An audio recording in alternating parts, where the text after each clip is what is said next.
certains ont le diplôme, ils vieillissent avec, ils ne travaillent pas. D'accord. Et ça va régler de façon drastique, selon moi, le problème du chômage en Côte d'Ivoire.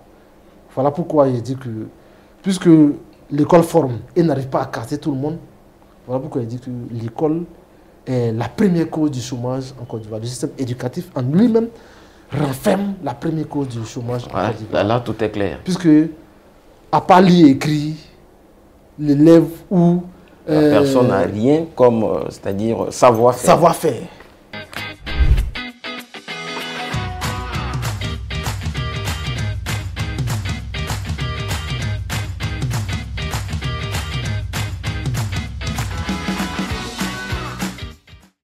Bonjour chers amis internautes, bonjour chers téléspectateurs. Nous vous souhaitons, comme à l'accoutumée, tous les bienvenus. Vous êtes encore une fois de plus à votre émission, désormais tous les jeudis et samedis, aux alentours de 10h30, toujours avec le même temps. Nous allons nous entretenir avec notre invité sur une période de 20 à 25 minutes.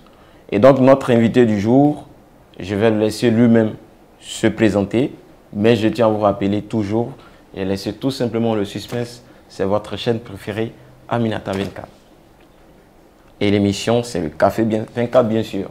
Et donc, monsieur, bonjour encore et bienvenue sur notre plateau et l'émission Le Café 24. Bonjour, monsieur Diomandé. Comment vous allez? Ça va bien. J'espère que la journée commence bien déjà. Tranquille, voilà, comme on le dit, le café, c'est toujours pour se remonter. Effectivement. Donc, on aura le temps de remonter, c'est-à-dire aujourd'hui, la journée de nos amis internautes. Donc là, je vais vous laisser, vous allez vous-même vous présenter face à nos internautes. Allez-y. Bien, je suis monsieur Daouda Ouattara. Je suis doctorant en géographie, option port et transport maritime. Je suis également un opérateur économique. Voilà, je vis à Abidjan, précisément à Yopougon. D'accord. Donc, bienvenue sur notre plateau. Merci. Donc, aujourd'hui, c'est avec monsieur Ouattara que, chers amis internautes, nous allons développer sur un thème éducatif dans notre pays qui est très important. Il s'agit de l'école. Donc, je vais planter le décor. Le système éducatif ivoirien, premier incubateur du chômage en Côte d'Ivoire. Et donc, monsieur Ouattara, le sujet, il est tellement bien. Et donc, nous avons choisi aujourd'hui pour éclairer vraiment, c'est-à-dire l'antenne de nos amis internautes.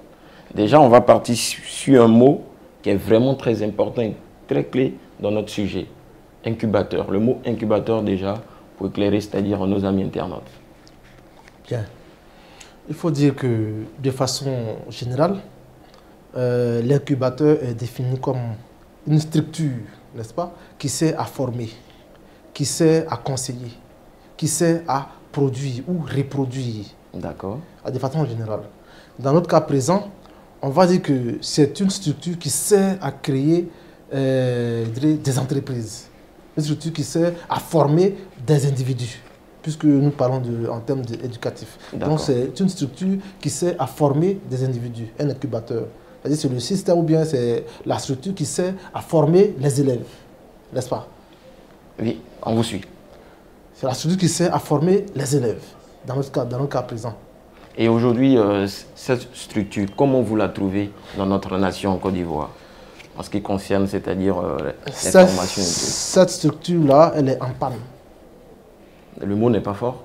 Non, le mot n'est pas fort. La structure, le système éducatif en Côte d'Ivoire est en panne actuellement, que ce soit dans le fond ou dans la forme. D'accord, allons-y sur déjà le fond, quand vous parlez de fond. Bien. Dans le fond, le système éducatif n'est plus adapté aux réalités de la population ivoirienne. Je m'explique. Allez-y. Dire que le système éducatif présent est un incubateur de chômage en Côte d'Ivoire revient à dire que l'école forme des élèves ou bien des individus, mais l'école n'arrive pas à les cadrer, à les caser plutôt. L'école n'arrive pas à donner du travail à tout le monde. Le système est fait de telle sorte que, à part lire et écrire, au sortir de l'université ou bien de l'école, l'impétrant ne sache rien faire à part lire et écrire. D'accord. Mais en parlant de cela aujourd'hui, quel est le système que déjà nous, notre incubateur, utilise déjà? C'est ce système que je viens de montrer que le système actuel utilise en Côte d'Ivoire. À part lire écrit, l'impétrant ou bien l'élève, il ne sait plus rien faire de ses 10 doigts. Donc, selon vous, l'incubateur doit ajouter quoi? Voilà. Selon moi, l'incubateur doit ajouter, n'est-ce pas, un élément clé pour sortir de cette impasse qui est l'entrepreneuriat. D'accord, allons-y. Parce que du CP1 au CM2, ça fait 6 ans, n'est-ce pas? Effectivement. De la 6e à la terminale, ça fait 7 ans. De la première année au doctorat, ça fait 8 ans. Donc ça fait déjà 21 ans. Voilà. Ça fait déjà 21 ans. Oui. Bon, supposons que l'enfant soit allé à l'école à 5 ans. 5 ans plus 21 ans, ça fait combien? 26 ans. Ça fait 26 ans. 26 ans. Or, dans les pays développés, à 26 ans déjà, l'individu a une vie bien remplie, avec une carrière. Mais je pense même que... Non seulement le système éducatif ivoirien, il est long, mais aussi, il ne permet pas à l'individu de se caser rapidement, en fait. L'individu ne se case pas rapidement parce que quand il sort de l'école, sans l'entrepreneuriat, aujourd'hui, on lance un concours par le CAFOP. Le CAFOP, il y a peut-être 50 000 inscrits pour 5 000 places. Et les 45 000 autres, que vont-ils devenir? Ce qui fait que certains ont les diplômes, mais ils ne vont jamais travailler de leur vie. Ils ne vont jamais travailler de leur vie. D'autres vont mourir de chagrin, d'autres vont mourir peut-être de façon précoce, mais d'autres vont vieillir avec le diplôme à la maison. Parce qu'ils n'auront jamais cette opportunité ni de travailler à la fonction publique, ni de travailler dans le secteur privé. Alors, il faille que l'État repense, n'est-ce pas, complètement le système éducatif ivoirien, en y incluant, n'est-ce pas, l'entrepreneuriat, et ce, depuis l'école primaire. Parce que, figurez-vous que à l'université, quand un enfant ou bien quand un élève rentre à l'université, il devient un étudiant. Là-bas, on ne t'apprend pas à comment chercher, comment transformer 5 francs en 10 francs, n'est-ce pas? C'est toujours lire, écrire, comment penser, comment réfléchir, comment faire ceci, comment faire cela. Mais l'essentiel, on ne lui apprend pas cela. Parce que quand l'enfant, à partir du moment où l'élève rentre à l'université, la plupart, les parents étant modestes, on dit, ah bon, à partir du moment où tu es à l'université, tu es devenu un grand garçon. L'enfant, tu dois te prendre en charge. Mais tu te prends en charge comment? Puisque tu ne sais ni lire, ni tu ne sais, à part lire et écrire, tu n'as plus d'autres alternatives. Tu ne peux pas transformer 5 francs en 10 francs. Tu ne sais pas le faire. Tout ce que tu sais faire, c'est lire et écrire.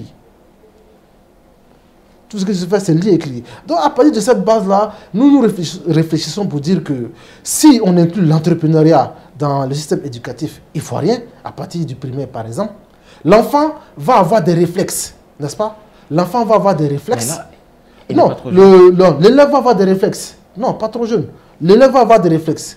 Et si, par exemple, ça n'a pas du C1 qu'on introduit l'entrepreneuriat à l'école, c'est du C1 au CM2, il apprend les petites bases. De la 6e à la terminale, il a 7 ans. Toujours entrepreneuriat, toujours entrepreneuriat, toujours entrepreneuriat, toujours entrepreneuriat. Et au fur et à mesure, même s'il rentre à l'université, il sait que l'entrepreneuriat, ça va lui permettre de créer peut-être une petite entreprise, ou bien ils vont se mettre en groupe pour créer une entreprise. Et pourquoi ne pas créer, à partir du moment qu'on met en place ces conditions, on peut faire d'eux des champions, comme ça a été le cas au Nigeria avec les Tikunu. Pourquoi pas? Et je pense que je vais un peu plus loin pour dire que regardons un peu en arrière dans les sociétés traditionnelles. Dans les sociétés traditionnelles, il n'y avait presque pas de chômage. Parce que chaque famille a un lopin de terre qu'il cultive. Et arrivé à un moment donné même, certains grands-parents ou arrière-grands-parents prenaient plusieurs femmes pour faire beaucoup d'enfants, pour que ces enfants-là servent de main-d'œuvre pour les plantations, n'est-ce pas? Pour les aider au champ, n'est-ce pas? Et malgré cette kyrielle d'enfants, personne n'était au chômage. Vous voyez. Mais c'est après l'introduction de l'administration, etc., aller à l'école, passer concours, etc., mais ça devient difficile.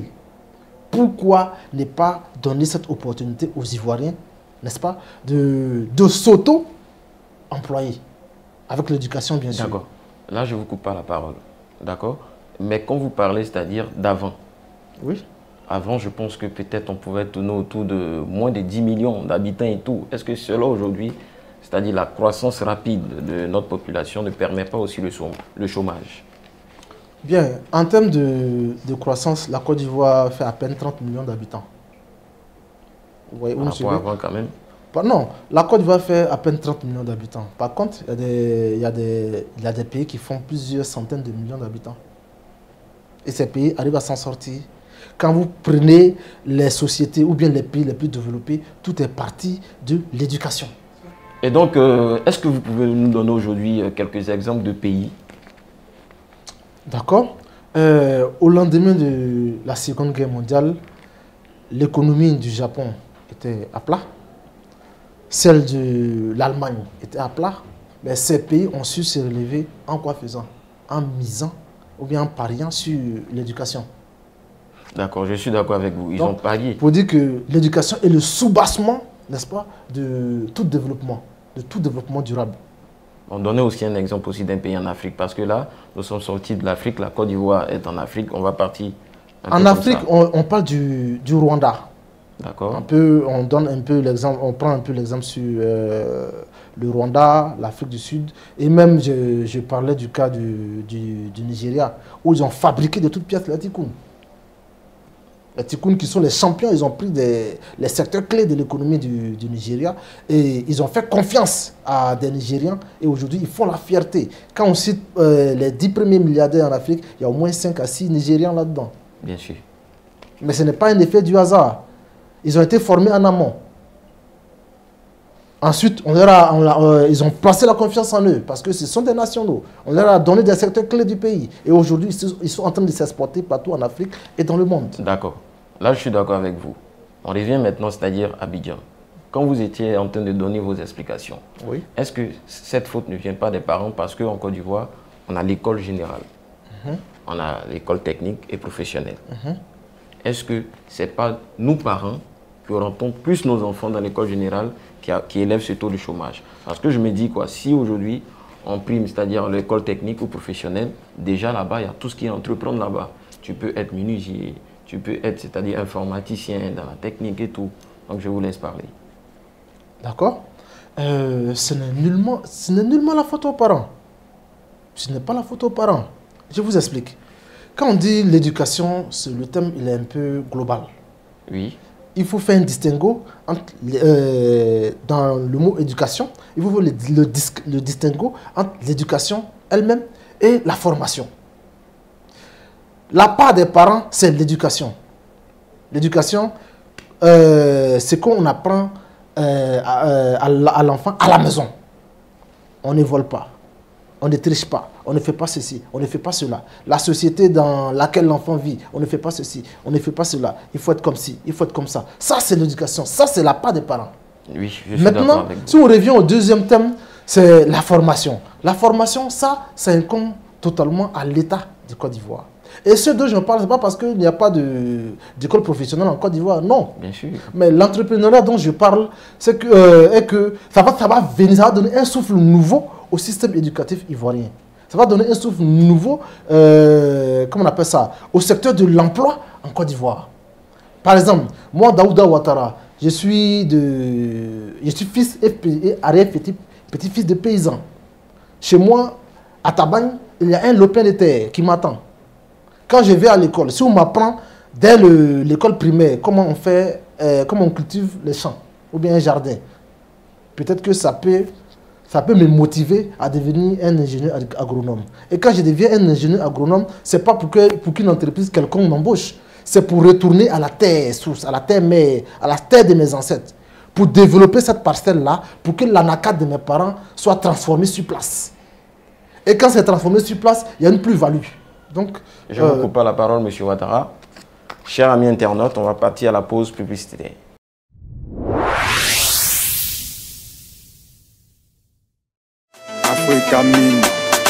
Ces dernières années, l'exploitation minière a pris une envergure inédite en Côte d'Ivoire avec une contribution conséquente au budget de l'État et de l'emploi des jeunes. Aux côtés de quelques multinationales qui occupent le segment de l'exploitation industrielle, les acteurs de l'exploitation semi-industrielle tirent aussi leur épingle du jeu. Parmi ceux-ci, l'entrepreneur Bamba Moussa est une figure de proue avec sa société Africa Mine, agréée par l'État de Côte d'Ivoire.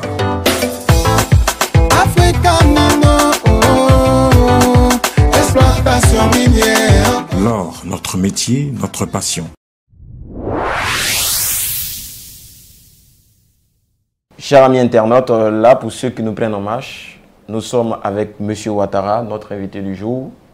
Et le thème, c'est le système éducatif en Côte d'Ivoire. Et aujourd'hui, monsieur était là en train de nous donner, c'est-à-dire son avis sur notre thème. Il est en train de parler, c'est-à-dire des faiblesses aujourd'hui de notre État. Mais en même temps, il avait commencé à apporter ses solutions. Donc, cette deuxième partie de l'émission, il va conclure avec la première partie et on va rentrer dans ce qu'il a comme conseil et tout. Et donc, calez-vous bien, M. Ouattara. C'est bon? Ok, donc on peut partir. Donc, comme je le disais, les entreprises ou bien les firmes internationales que nous voyons partout dans le monde aujourd'hui ne sont pas nées du jour au lendemain. La plupart sont des entreprises familiales qui ont été développées et léguées de génération en génération. Pourquoi ne pas créer un système qui va nous donner ces idées? Pourquoi ne pas copier sur ces manières de faire? Mais là, vous êtes là pour ça. Est-ce que vous pouvez donner un exemple de système? Voilà. Un exemple de système en Côte d'Ivoire, comme je le disais en amont. Moi, je suis fils et arrière-fils de paysans.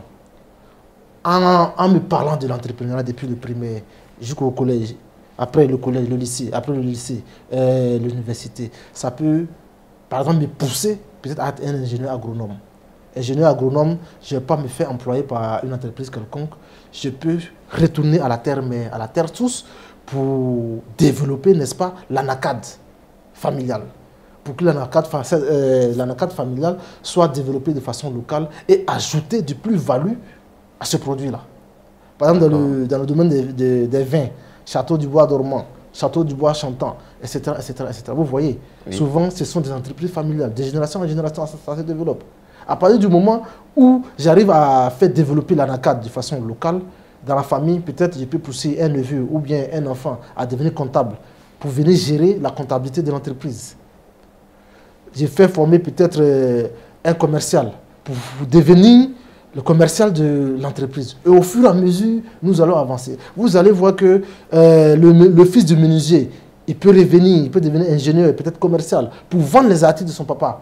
Et pour apporter un peu plus de plus-value, peut-être il peut pousser un peu plus loin ses études en matière d'ébénisterie, c'est ça? Oui. Ébénisterie, pour moderniser un peu plus les articles que son papa fabrique.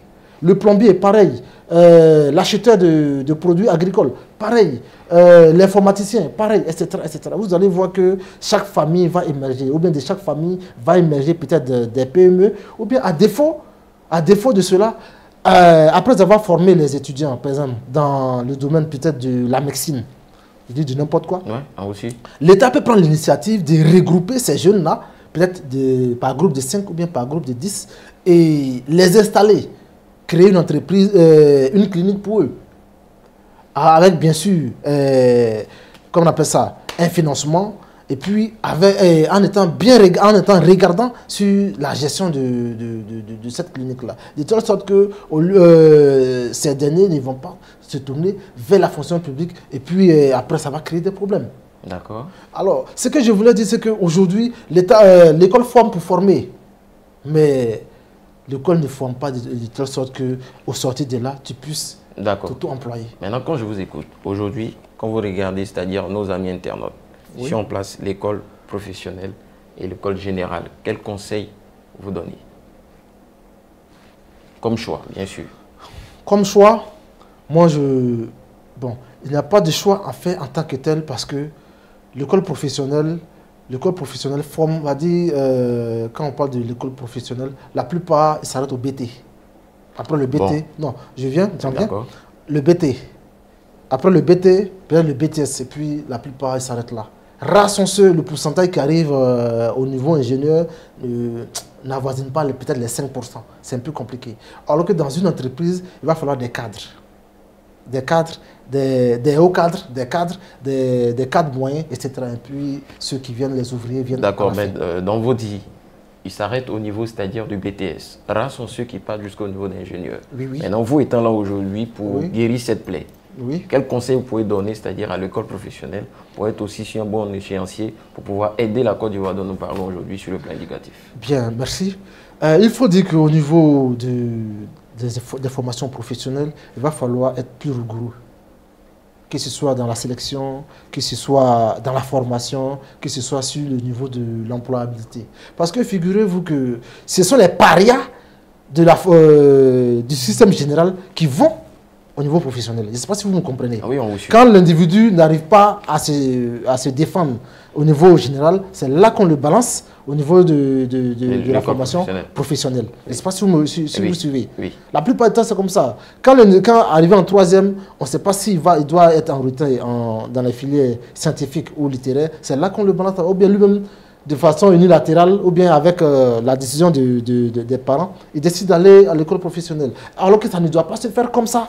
On a tendance à envoyer les plus faibles. On a tendance à envoyer les plus faibles là-bas. Tu envoies un maillon faible dans une entité. Que va-t-il créer? Pourtant, quand c'est avec la volonté, je suis paysan, fils de paysan, je deviens ingénieur agronome, je fais la chose avec passion, je fais la chose avec amour. Et quand la passion y est, ça donne toujours des résultats probants. Voilà. C'est ce qu'il faut retenir. Ça donne toujours des résultats probants. Alors, les écoles professionnelles ne doivent plus accepter que ce sont les parias qui viennent toujours vers eux. D'accord. Voilà. Ils doivent faire de telle sorte qu'il y ait les meilleurs. Les gens décident d'aller vers eux. Se promener peut-être pour chercher les meilleurs, la crème des crèmes, pour les former, pour les générations à venir. Parce que quand tu prends le système peut-être de la plomberie, il va falloir qu'il y ait des champions.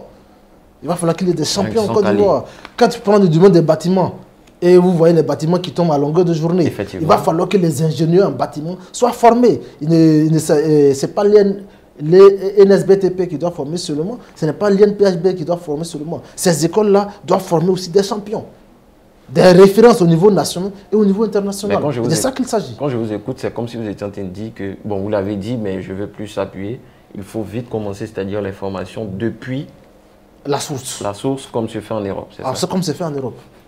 On dit l'individu, on voit l'enfant, l'individu, il est fort en musique, mais les autres là, ça n'y va pas. Alors, on le prend, on le met en musicologie. L'enfant, il suit son parcours. Il peut devenir des Rihanna, il peut devenir des Chris Brown, il peut devenir des artistes de renom. Ou bien on prend, n'importe quoi, on prend un individu X, on le met dans comment on appelle ça, dans une position X, ou Y plutôt, et puis bon, l'individu, vous allez voir qu'il évolue. Et je vais vous donner un exemple un peu... Allez-y. Un exemple que j'ai vécu. J'ai eu un ami, quand nous étions à l'école primaire, au CM2, il ne pouvait pas s'exprimer. Il ne pouvait même pas faire une phrase. Mais quand tu lui donnais un sujet de mathématiques, c'était 50 sur 50. Même jusqu'aujourd'hui, il m'arrive de penser à lui dire, mais attends, si le système éducatif ivoirien n'était pas tel qu'il est, peut-être que ce dernier, il serait peut-être à la NASA ou bien à quelque part. Parce que les mathématiques, c'était un surdoué.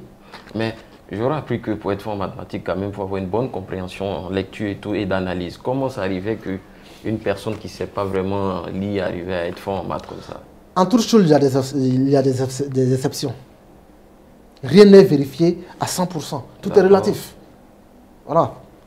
Il y a des individus qui sont tout le temps en contact avec le papier, ils deviennent forts. Par contre, en classe, il y a d'autres qui ne suivent pas. Pendant qu'on fait le cours, ils bavardent. Et puis, quand on donne le devoir, 20 sur 20. En toute chose, il y a des surdoués. C'est en cela qu'il y a des surdoués. D'accord. Voilà. Maintenant, dans vos dits et tout, un peu plus tôt, vous avez dit que le système aussi, c'est-à-dire en Côte d'Ivoire, il est long. Vous souhaitez que ça soit en combien d'années et réparti comment? Il va falloir que le système éducatif ivoirien soit un peu raccourci. Peut-être 4 ans au primaire, peut-être... 4 ans au primaire, on va aller doucement. Peut-être. Bon, on va sur ce sont des suppositions que je fais. On va sur cette supposition. 4 ans, 5 ans. Quelles sont les classes que vous voulez cumuler ou bien vous voulez annuler pour que nous arrivions à 4 ans, 5 ans? Le CP1, avec la maternelle cumulée, c'est pas mal. L'enfant fait la grande section. L'enfant a les... Quand on appelle ça, le maître ou bien l'instituteur est bien formé, à la grande section, il pense qu'il peut se passer du CP1, puis aller directement au CP2. Maintenant, après le CE1, sauter le CE2. Oui, on a vu ça dans certaines écoles d'excellence où il y a le CP spécial et le CPU, je pense bien. Mais est-ce que pensiez-vous que tous ces jeunes peuvent avoir le cerveau pour pouvoir accumuler tout cela en même temps? Tout part de la base. Il y a eu l'ancien système et il y a ce système que nous avons actuellement. Tout peut partir de la base, mais est-ce que tout le monde peut avoir la capacité? Tout part de la base. En toute chose, quelle que soit la décision à prendre, il y aura toujours des gens qui ne vont pas suivre. Ça, c'est clair. Tout ça, c'est clair. Parce que c'est en ce sens que dans une classe, il y a toujours un premier, puis il y a toujours un dernier de classe. Effectivement, là, on vous suit. Je ne sais pas si vous me comprenez. Alors, si nous partons sur une base, il va falloir accompagner avec les moyens. Quand on dit accompagner avec les moyens, bon, désormais, tout enfant, avant de rentrer au CP1 ou bien avant d'aller à l'école, il doit faire la grande session. Et à la grande session, voilà ce qu'il faut apprendre à l'enfant.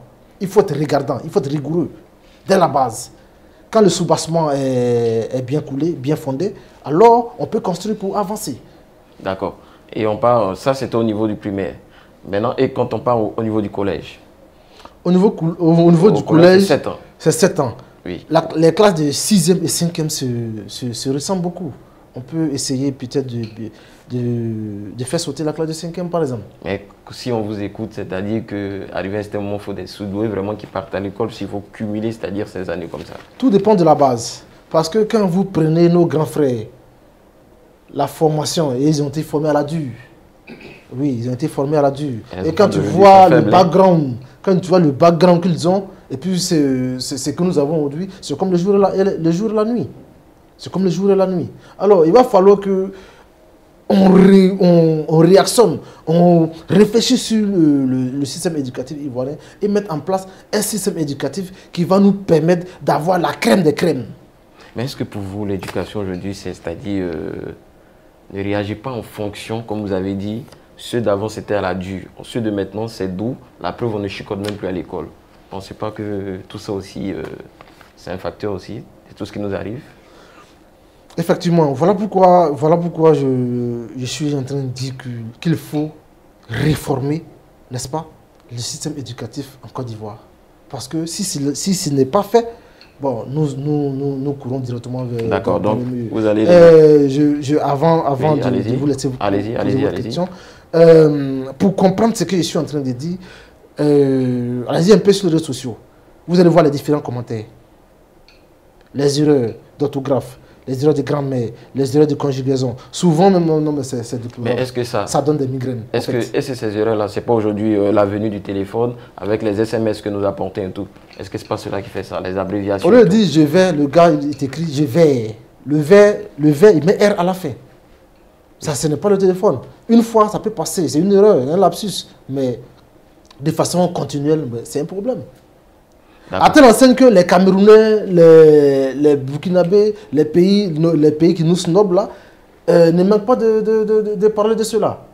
Voilà, c'est compliqué au fait. Mais avec l'exemple que vous venez de donner, vous voulez dire quoi sur le plan éducatif et tous ces pays sont devant nous? Bon, pas ce que j'ai dit, mais ils estiment qu'ils sont mieux formés que nous. Mais nous aussi, nous pouvons estimer que nous sommes mieux formés que eux. Pourtant, quand on va sur les réseaux sociaux, c'est comme je l'ai dit, quand on lit les commentaires, la plupart des commentaires venant des Ivoiriens, bon, ça donne des migraines. La preuve, voilà.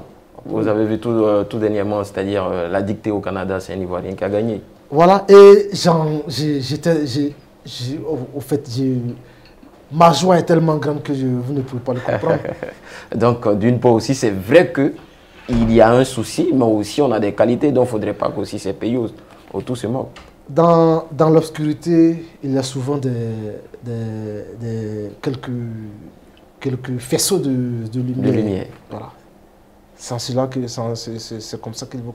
D'accord. Donc vous allez, c'est-à-dire simplement regarder cette caméra et vous allez, c'est-à-dire donner votre mot de fin sur, c'est-à-dire notre sujet du jour, M. Ouattara.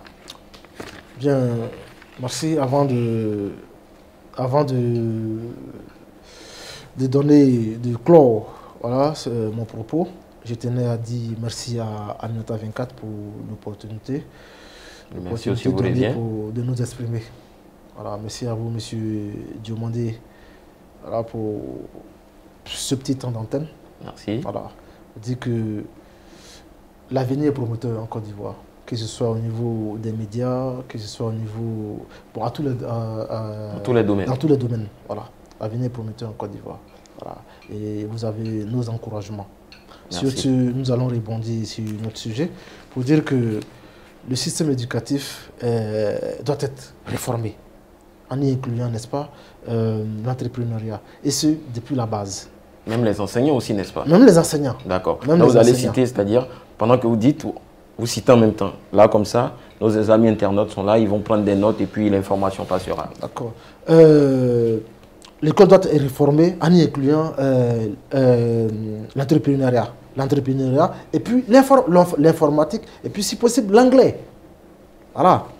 Parce qu'à partir du C1, par exemple, l'enfant commence déjà à apprendre les leçons par cœur. Donc, je pense qu'à partir de là, on peut inclure l'entrepreneuriat, on peut inclure l'Internet. Parce qu'aujourd'hui, mine de rien, si tu ne connais rien à l'Internet, quel que soit ton degré de background, tu es connu comme un analphabète. D'accord. Donc là, à cela, à quel niveau vous voulez qu'on ajoute l'informatique? L'informatique, C1. L'entrepreneuriat, C1. L'anglais, C1. L'anglais, C1. D'accord. Comme ça se fait dans certaines écoles privées actuellement. Alors, à partir de là, au fur et à mesure que l'enfant va entendre entrepreneuriat, au fur et à mesure que l'enfant va parler l'anglais, vous allez voir que ça va augmenter, n'est-ce pas, la volonté de ces derniers-là à entreprendre, à ne plus aller à s'intéresser intrinsèquement, n'est-ce pas, à la fonction publique. Parce qu'aujourd'hui, ça pose problème. Ça fait que certains ont le diplôme, ils vieillissent avec, ils ne travaillent pas. D'accord. Et ça va régler de façon drastique, selon moi, le problème du chômage en Côte d'Ivoire. Voilà pourquoi il dit que, puisque l'école forme et n'arrive pas à casser tout le monde, voilà pourquoi il dit que l'école est la première cause du chômage en Côte d'Ivoire. Le système éducatif en lui-même renferme la première cause du chômage en Côte d'Ivoire. Là, tout est clair. Puisque, à part lire et écrire, l'élève ou... La personne n'a rien comme, c'est-à-dire savoir-faire. Savoir-faire. Prenons l'exemple sur les malinqués, communément appelés djoula. Djoula. Dès le bas âge, les parents vous inculquent, n'est-ce pas, La mécanique, l'éducation financière. D'accord. On peut te donner peut-être des trucs à cirer, les chaussures là, le Pendant matériel. les vacances. Pendant les vacances, tu vas. Ou Les bien femmes si le vendent de papa, l'eau. si le papa il est mécanicien, pendant les vacances, tu le suis pour aller au garage. Ou bien vendre de l'eau. Ou bien des si c'est de l'eau, non. cigarettes. Pas forcément de l'eau, cigarette. Il est assis à la boutique, tu es à la boutique avec lui. D'accord. Même nos parents dans la zone rurale ont compris cela. Quand ce sont les vacances ou bien ce sont les congés, l'enfant il ne va pas à l'école. On va au champ. On lui apprend les prérequis de ce qui se passe au champ. De telle sorte que l'enfant, cet enfant-là, demain, s'il décide de ne plus aller à l'école ou bien de ne pas aller à la fonction publique, il puisse savoir comment cultiver le champ. Merci, C'est comme ça. monsieur Ouattara. Alors. Merci. Et donc, chers amis internautes, ici prend fin notre émission de ce jour. Nous étions accompagnés de monsieur Ouattara, à qui nous disons aussi merci. Merci pour le temps qui nous a été donné. On vous souhaite, c'est-à-dire bon retour pour le travail ce matin. Donc, chers amis internautes, vous avez écouté M. Ouattara. M. Ouattara a donné un peu ses idées. Vous devez, c'est-à-dire bien les noter, faire passer l'information. Dès la classe de CE1, où l'enfant commence à apprendre, c'est-à-dire tout ce qui est leçon, le cerveau commence à retenir tout facilement. Il a proposé l'anglais, il a proposé l'informatique, il a proposé l'entrepreneuriat. Entreprendre dès ce niveau-là. Et même aussi les formateurs, c'est-à-dire nos enseignants d'aujourd'hui, ils doivent partir, c'est-à-dire dans les différentes formations comme le CAFOP et autres, avec le cœur. Tant qu'il y a le cœur, nous pouvons avancer. Et donc, ainsi prend fin notre émission. Merci encore, chers invités. Merci. Merci à notre régie. À la prochaine.